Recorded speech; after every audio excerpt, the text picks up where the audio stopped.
Ta-da! So, I had my first astral projection since starting this 2 days ago, and it's awesome to see that it's already happening. Now, my focus and awareness in this astral projection was not at top tier to where I have been. It is very, it's pretty much borderline similar to the same amount of level and focus that I have during my waking states here in 3D. By that I mean that there are certain areas where I kind of become unconscious and it's harder to remember how I got to this certain place, and there's certain parts where it's very, very vivid. And so with the whole be here now thing, it's really going to determine how engaged you are in your astral projections, because if you can't be engaged in your everyday life doing the tasks that are appropriate for that now moment, how do you expect yourself to be engaged in the now moments during your astral projections? So either or, I gathered up my awareness last night. I gathered as much as I could in the amount of time that I felt appropriate, because I didn't want to meditate all night. I needed to go to sleep. It was late, I was editing. And I eventually laid down. And then from there, I just breathed more to just really relax myself. And at some points, I would catch myself in like a pure state of thoughtlessness. And then I would like, woo, run back. And so when you start doing that, when you start noticing that you are just almost going into blank spaces of no thought, no nothing, just being, you're good. You're doing pretty good. Now is the time to fully let go. And from there, I eventually end up in this city, which was super weird. All the buildings were like hot pink, and the roofs were like a hot blue, if that makes sense. And it was snowing. But then I was able to like pull my awareness out and see everything from like a bird's eye view, an all-seeing view. And it was just this one really small town. But it was growing as we went. It was super weird. But either or, me and my friends from here, like my childhood friends, were over there. And I was the only one that was really aware of what was going on. So I just kind of went with it. It was a very, I don't know, it was odd. Sometimes you enter into yourself in another life, like in the midst of activity when you astral project. And so you kind of have to go along with what's going on, or you could just make things really weird really fast. I think I've spoken about this in my other astral projections, especially the one where I ate food in the astrals and I didn't want to cause a scene, but I still did. Fun video. It's a fun video. So I'm there and I am trying to keep everything normal, even though things are weird.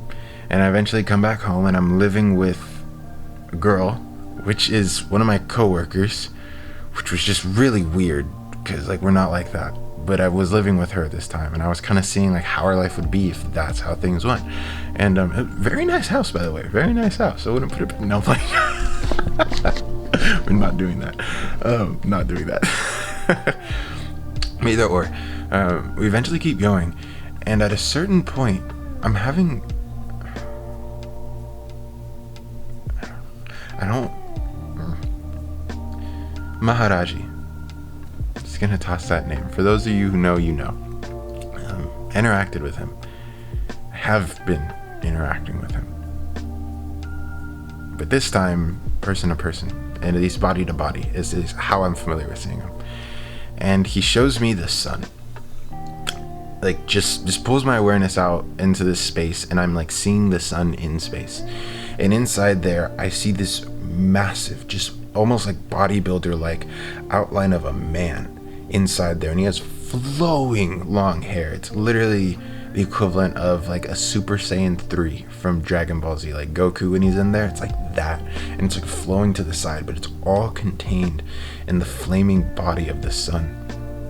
And I can't see the face or anything like that. I just get like a general gist of the outline. I know he has like a skirt kilt type thing. He's not wearing any clothes. He has huge arms, freaking jacked, with like bands around them, but again, all outline. I can't tell the color of these things. I can't tell really the depth of anything. I can't tell its facial features. And when I get the presence, what I understand is I'm witnessing another form of Lord Surya. And Surya is the sun. Think of like Lord Sun I think is how it would translate to. But there are forms of yoga, and yoga is union, that are called Surya union. So like Bhakti yoga would be like love union through love, where when you are loving another, you love to a point to where those two things merge. There's a union between the two. There's no separation, and you experience oneness. So you can do that same thing through the sun. And there are forms of yoga that I've seen yogis do called Surya yoga, which is so freaking cool. Either or, enough about that. I'm witnessing this and I'm like, holy freaking cow. And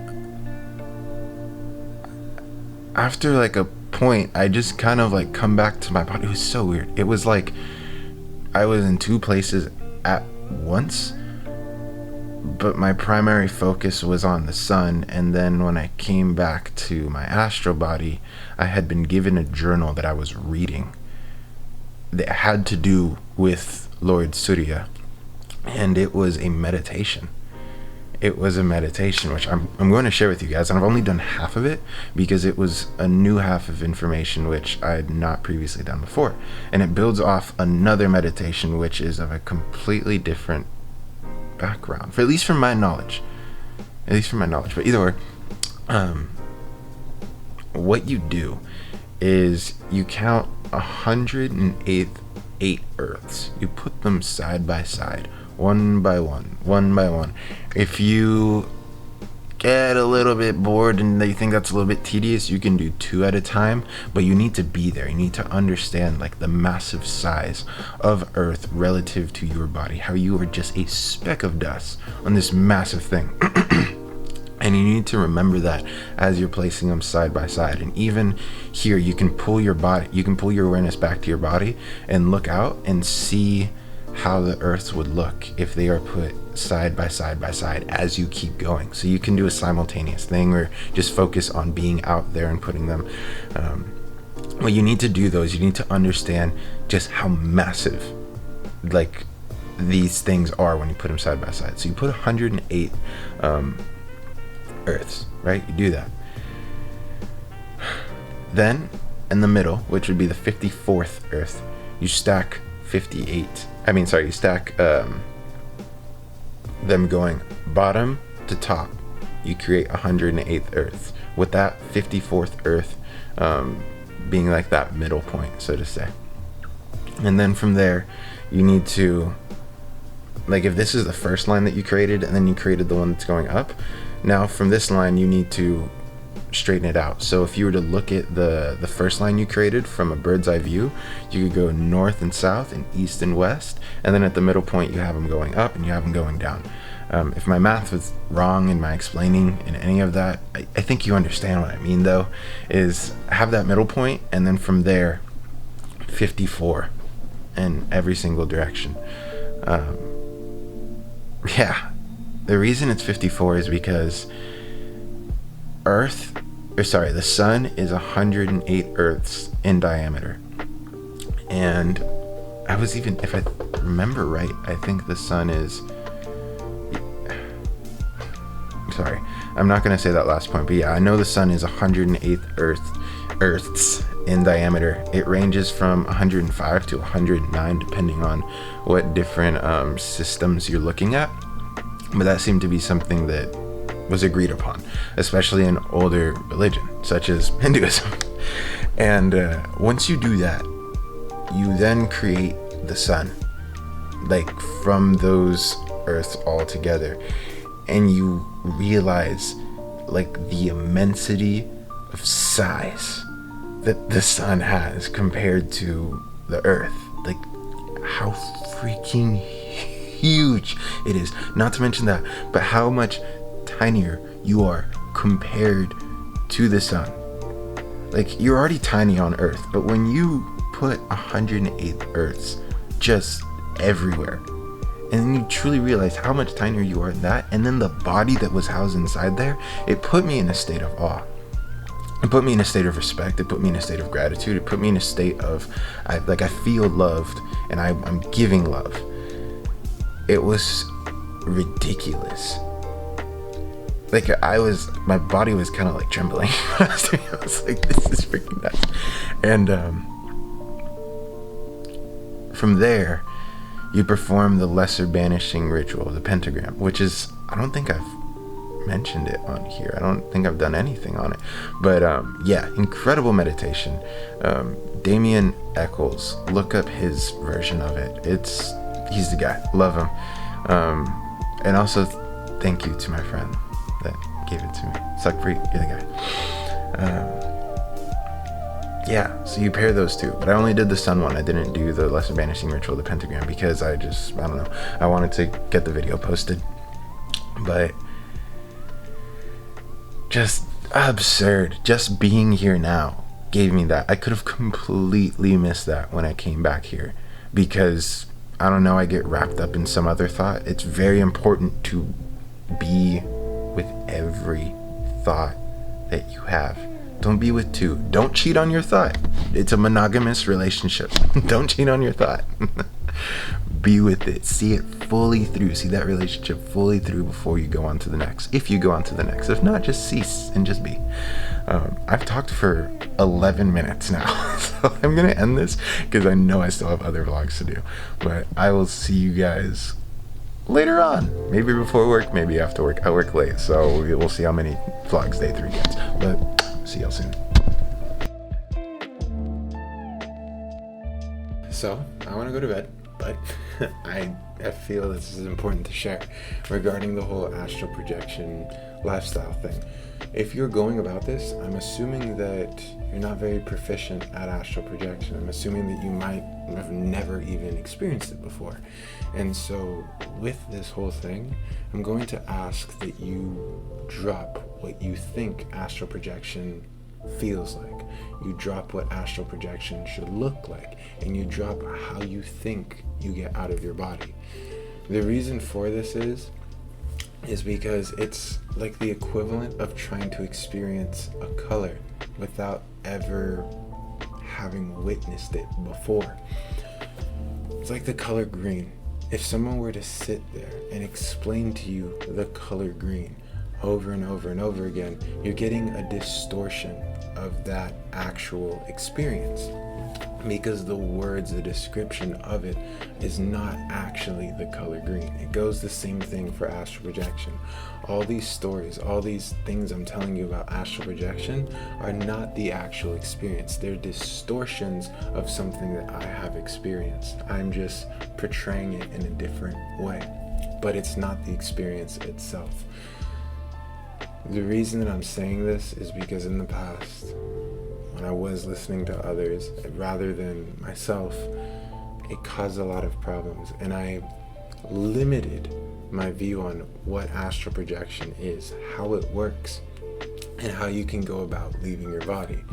And with the messages that I've received in the past, a lot of people are getting it almost completely backwards of how this stuff works and what it can do for you, at least from my understanding. Even I, 3-4 years in the future, might look at this and be like, buddy, you were wrong. But if you're following this path that I'm laying out for you, I ask that you let go of everything that you think you know about astral projection, especially if you've never gotten out of your body consciously. Now, with that out of the way, this be here now thing is starting to expand past just getting out of your body consciously for me. Experiences with people are becoming much more unionized, if that's a way to put it. The connection with them is becoming much stronger, which is allowing me to influence them a lot easier. But I'm not trying to be creepy about it. It's just more holding myself in a state of stillness and love and allowing them to join me there. And at that point, a union between our emotional bodies, I'd like to say, happens, and it's a lot easier to feel out the other person. I spoke about this on day 2 when I helped a coworker out during their situation, and in that moment of connection, of me feeling love towards them, I experienced this on in a level of depth which I'm not really used to. Along with this, manifestation is really interesting. Being so focused, it's really easy to peer into many different possibilities, close proximity possibilities. There are ones that are a little bit out there that might take some adjustment to the character to make them a little bit closer. But I've noticed that with situations that are relatively close in proximity to something that could happen, I can feel out the emotion that I'm feeling in those situations. I can think the thoughts that I would feel there. I can see what I'm doing, and I can shift the focal point of my awareness from this now to that now. And by doing that, there is a drawing of energy into this now from that now. Another way, a way to put it so you understand is, one thing that I say is I say don't go down memory lane, be here now. The reason I say that is because when you are frolicking down memory lane and you stumble upon memories that are not so pleasant, especially about times where someone made you angry, in this now you start getting angry. You are going to that now moment and you are regurgitating that energy into this now. You can do that same thing with a future manifestation where you can bring it into this now, and at some point those two kind of merge together, they overlap, and you get an unfoldment of whatever the heck you're experiencing, that manifestation. It was really interesting because today I reached a stress point at work. Things were just literally falling apart. I wanted to get stress food, but I was like, no. Like deep down, I was like, no, you don't want to do that. And I was like in work, I was working, but I was also projecting my awareness out to the weekend and plans that I wanted to do and the funds I would need for that. And so I was feeling the security of having that money that I didn't spend on stress food in this now moment that I was having. And I still tried. I still did try to order stress food, and it just it wouldn't work. It wouldn't happen. And it was so interesting because a deeper part of me was like, I told you, like, it's not going to happen. I want to experience this. And that's where I was holding myself. But then this other resistance aspect was still trying to fight and get it going. And it was just so freaking cool. And then even when I got home, determining how my social life was going to be after work, communicating with people, it was very easy to tell how things were going to go about. And sometimes I like to test it out. And of course, everything went as I was experiencing it. Now, to be a little bit more deliberate would be the next phase. But I think that could be expanded upon maybe in a manifestation lifestyle, something like that. I'll probably work on this in silence as I keep the astral projection stuff going, maybe share a story or two. I know that I have some fun stories that I would like to share at some point, but those are more entertainment and this is more educational, and so I think the educational is more important than the entertainment, because this is also kind of entertaining in my opinion. But with that, it's time for bed. I need to sleep. So I love you guys. Thank you for everything. I'll see you guys soon.